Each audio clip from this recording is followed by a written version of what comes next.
Hello, and welcome to Voices for Mental Health, the podcast where we engage in real talk about mental illness and share personal experiences from everyday people, mental health peers, and experts in the field. I'm your host, Candace Schoner, along with my co-host, Carrie Kerwick, and our guest, Amanda Miller.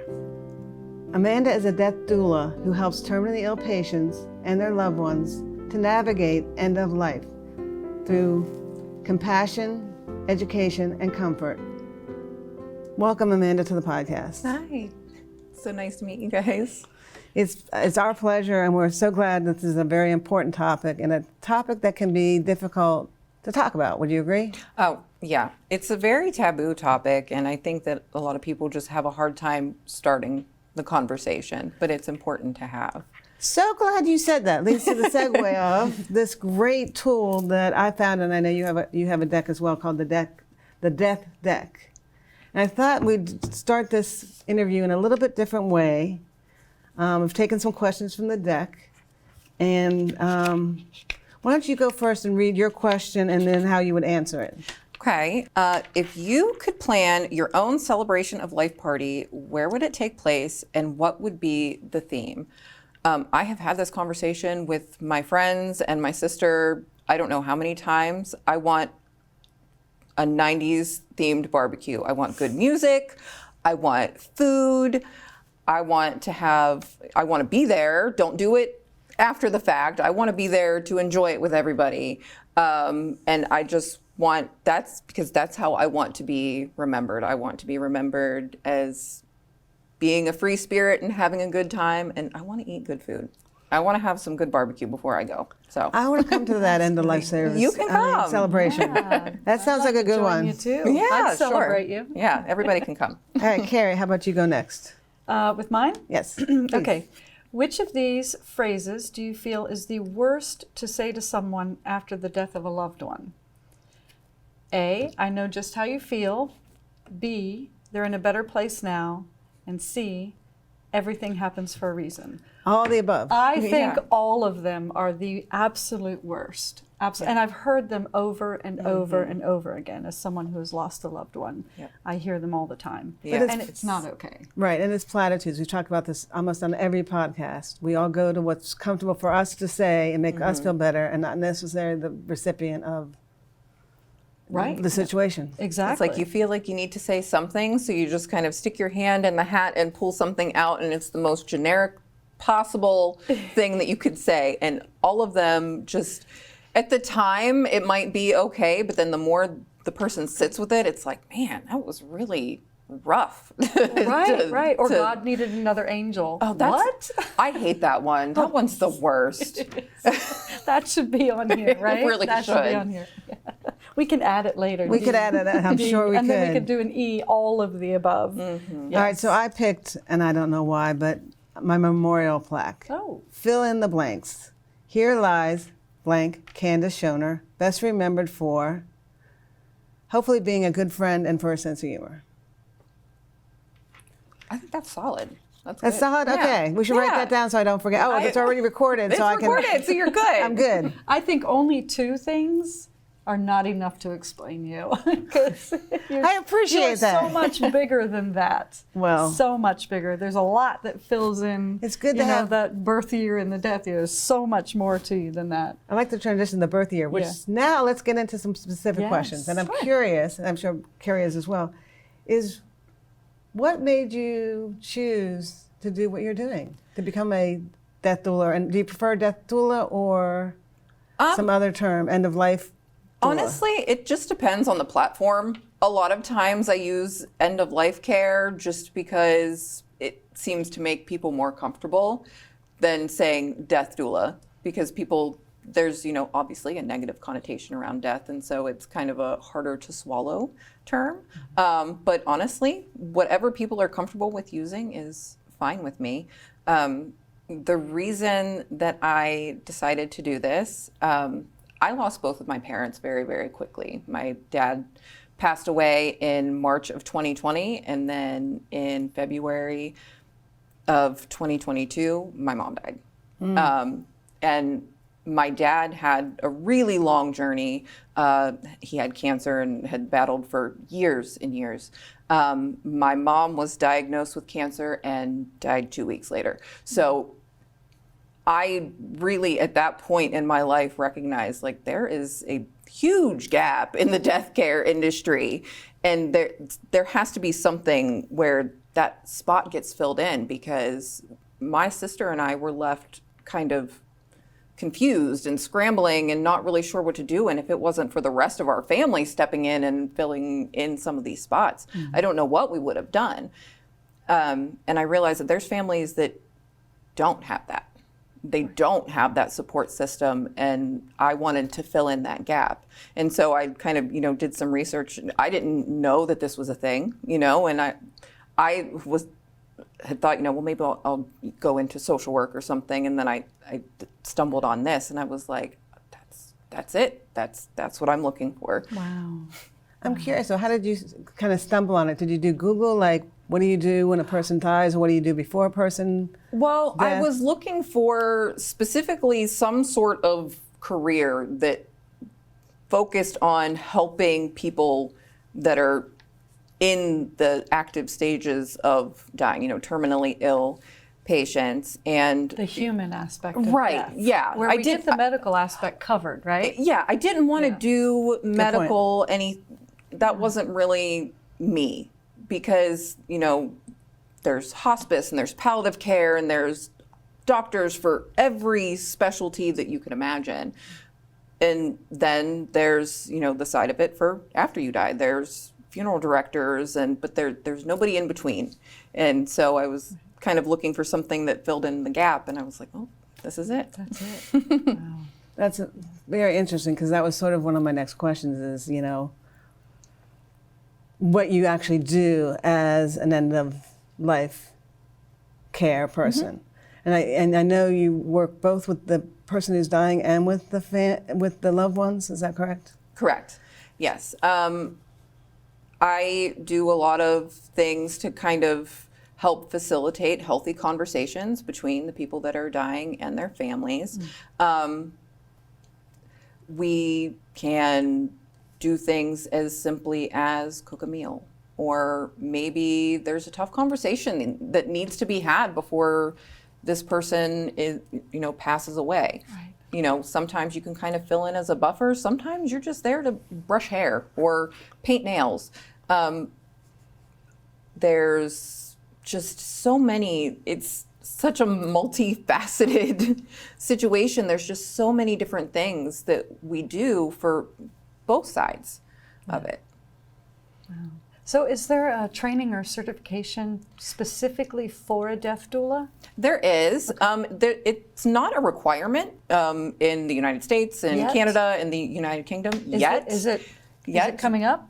I don't know if they're going to. Yeah. I would assume with the growing popularity that at a certain point they will make it a requirement. It's not required right now, but there are different certification programs that are available. I took a couple, so I have a couple different areas where I focused on getting the knowledge that I thought was most beneficial.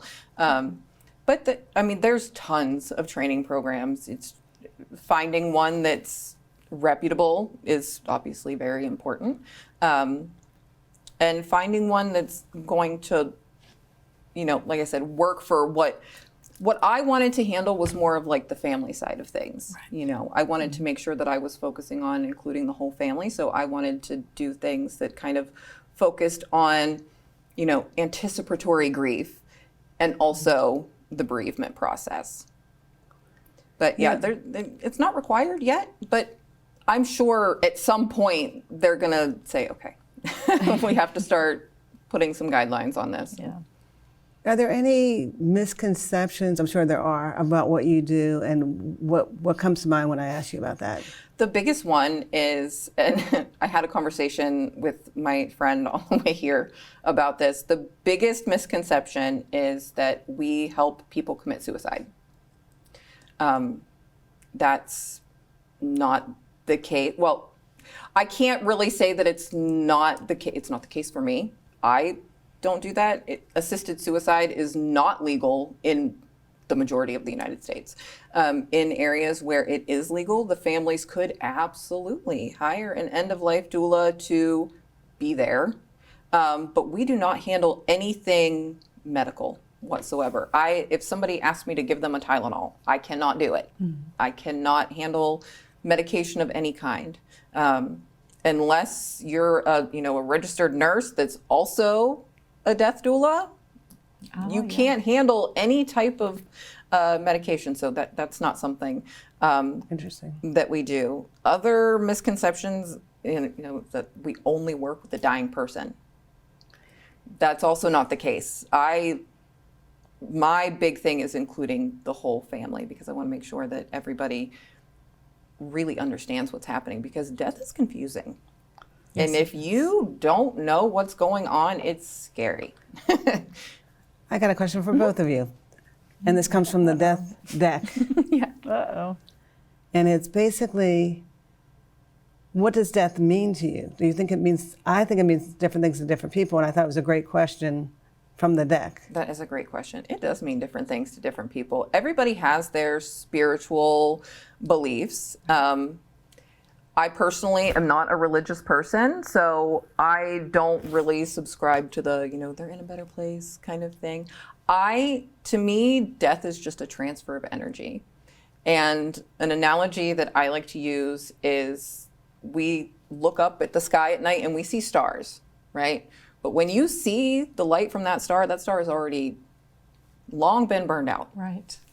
But the energy is still there because we can still see it. So to me, death is just a transfer of energy from your physical being to something else. And it just lingers as long as you can be open to seeing it. Right. What do you think? You know what I think from the other night? Yeah, I personally, I don't know what happens after we die, but I do believe that there is an energy, there's a spirit there, and who are we to say that spirit is gone? So, and in saying that, we were sitting having a couple of drinks in the living room in Candace's place, and the dog crate started shaking. Nothing else in the room was shaking, but we were talking about my husband who had passed away. It was our wedding anniversary, and we were toasting to that and to Carrie's wedding, our friend's wedding, and it just started shaking. There was an energy in it, and we're all looking at it. My ice was moving. Nothing in the room was moving, but the dog crate. The dog was looking at the crate. The cat was looking at the crate. And then it went on for about maybe a minute, and then it was finished. And that was it. So, yeah, I do believe in the transfer of energy as well. And I am a spiritual person, and I am baptized and as a Baptist, believer's baptism. But I don't always subscribe to Sorry. I think that's a lot of people. I'm much more open than that. And I have felt his presence before. I've felt the warm hugs and, his presence. And I think you just have to be really open to feeling that. We close ourselves off so much. Exactly. To everything else. That's why children and people that are actively dying are more susceptible to seeing these things because they haven't been conditioned. Right. Yes. And, that's why we have the phenomenon of people that are dying, seeing their loved ones. Who are we to say that person's not there? Come on. We don't know. Exactly. We have no idea. We can't see what you see. Exactly. But I think that's the whole thing about death that's scary for so many people because it's that unknown situation. I mean, getting prepared for this podcast, it's like, what do I really know about death? I haven't been there. I've been to funerals and read things about it, but I don't think any of us really know, so it is scary. And I'm wondering, when you are working with a family, is there, and I'm imagining that there is a difference, which is why I'm asking this question, whether the loved one is a younger person or whether it is an elderly person. Is the conversation different? I have the youngest that I have worked with is somebody in their 20s. And obviously, the family was, the biggest thing is, what if? I'm not going to get to see my daughter get married. I'm not going to get to see my daughter graduate from college. And that's tough, And then with people that are older, they're not going to get to see their grandkids be born. So there is a difference, but it's still The what ifs. It's still the what ifs. How about the regrets? Are there regrets of Great things question. not done? That's a great question. Missed opportunities. I had talked to a woman who was in the active stages of dying, and all she wanted was to talk to her children because they had an estranged relationship from things that had happened in their childhood. And so she had a lot of regrets, and she really wanted to clear the air, and her children were like, no, absolutely not. And we don't want anything to do with it. And so that was hard for me to stomach. I can imagine. Just being like, oh my gosh, So I sad. can't. Yeah. And you feel bad. I'm an empath, so I can feel somebody's emotions. And so I feel horrible that she's feeling this way, but at the same time, you have to say, well, it's their right to say no. It's your right to try, and it's their right to not want to. Right. The question about, they're on their deathbed, and I call it confession time. Because I've talked to a friend recently whose mother had passed, and she found out that she had a sister. Her father was married before, had another sister. She thought she was the only girl in the family. And it's like, why bring this up now? And I have to say, I had a similar experience with my own family, with my mother, and found out before she passed away, she had told my other sister that my dad was married and had another family. I'm like, oh my God, what don't I know?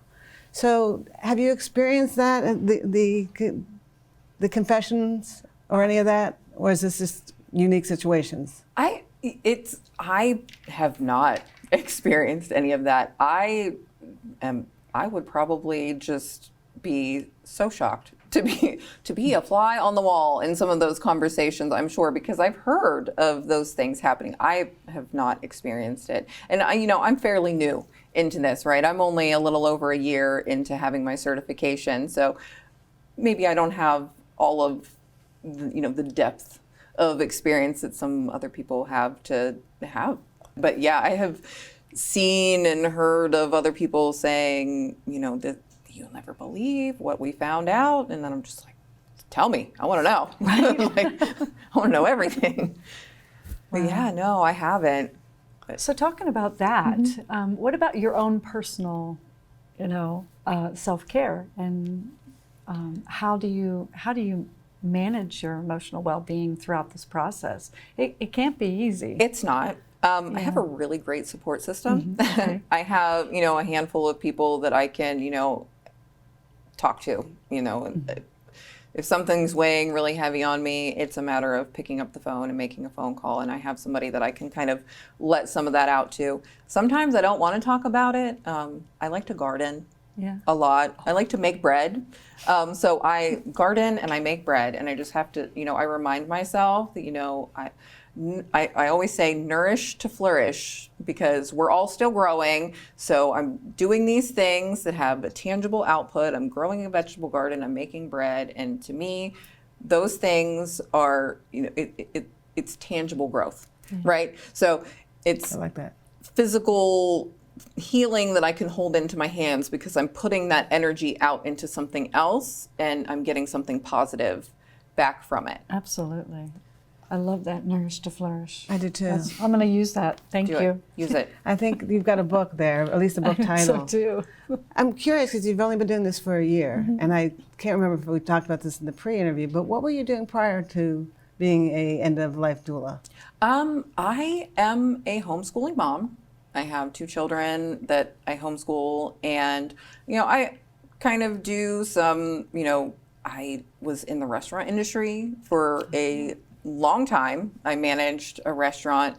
I thought that that was for sure what I wanted to do. And then COVID hit. And so I was put at home with my children. And then after that, I was I think I would just like to keep homeschooling. So that's what I did. And so I just found things to where I could, work from home, freelance data entry or, anything to just make ends meet. And then decided that while I can still do that, I can do this too, because this is really what my heart was calling me. It's your passion. Yeah. Wow. Which is really needed and a very awesome thing to do. You mentioned COVID, and my mind went to, can you do this virtually? Do you do this virtually? Okay. I do. How does that work? The majority of what I do is virtual. And really, it's just being accessible by text message or phone call or FaceTime. I also, reach out, have contacts in different hospice centers and hospitals and things like that, because there is the, No One Dies Alone project that kind of came about during COVID, where these people are in the hospital, I remember they're that. dying by themselves, their families can't get in, and so this was kind of born of that, to where if somebody's family just can't be there or won't be there, because sometimes that's the case too, they can pick up the phone and call us, and you may not know me, but I will come and sit there with you if I'm needed, just so that you don't have to be by yourself. At what part in the process, based on just your experience for the past year, do most people call you? Do they have a diagnosis that their loved one's going to pass away in a month, in a whatever time period? I don't know if there's really a time frame per se. A lot of people like to get a start on things once they have a not just a diagnosis, but they have a prognosis of, a certain amount of time, and they're realizing that there's loose ends that we need to tie up, and we might need a little bit of help. And that's really what I like to do, because I like to have a hand in making sure that those families have memories, good ones. Yeah. So it's like a legacy project? Have you ever worked on legacy something projects. like that? Yes, with somebody? I have. Can you share a little bit? Absolutely. Okay. That's my favorite. That's my favorite thing to do, is work on legacy projects, so much so that I actually created a guided journal so that they can, fill out the journal of, things that they want their family to know. And in putting together that journal, it was really, what questions do I wish that I had asked my mom to write down? Right.